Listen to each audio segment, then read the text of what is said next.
এই বাজেট যদি এক পক্ষে না হয়ে উভয় পক্ষে হতো তাহলে প্রত্যেকের স্বার্থ সংরক্ষিত হতো।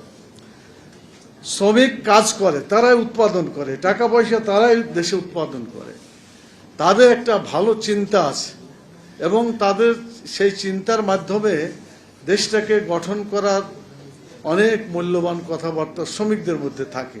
কিন্তু বাজেট যারা তৈরি করে সেখানে কোনো শ্রমিককে রাখা হয় না এবং শ্রমিকের কোনো অবদান তারা স্বীকারও করে বলে আমার কাছে মনে হয় না। সেই জন্য বাজেটে অনেক খাতের কিছু বাড়লেও শ্রমিকদের জন্য যে খাত থাকে সেসব জায়গায় খাতের পরিমাণ বৃদ্ধি খুব কমই হয়। একজন আজকে বলেছেন, এটা উল্লেখ করেছেন যে সবচেয়ে কম বাজেট দেওয়া হয় শ্রমিকদের খাতে। আমি এ ব্যাপারে বলতে চাই, আল্লাহ তাআলা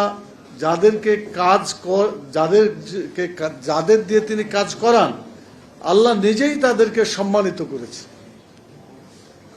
সূরা কাসাসে বলা হয়েছে যে যারা শ্রমিক এবং জনগণের জন্য কাজ করে থাকে, নুরিদু আন নামুন্না, আল্লাহ তাআলা বলছেন যে আমার ইচ্ছা এই সমস্ত অবহেলিত এবং শ্রমিক যারা, এই শ্রমিকদের হাতেই রাষ্ট্রের ক্ষমতা দেওয়ার ইচ্ছা পোষণ করেছেন মহান রব্বুল আলামিন।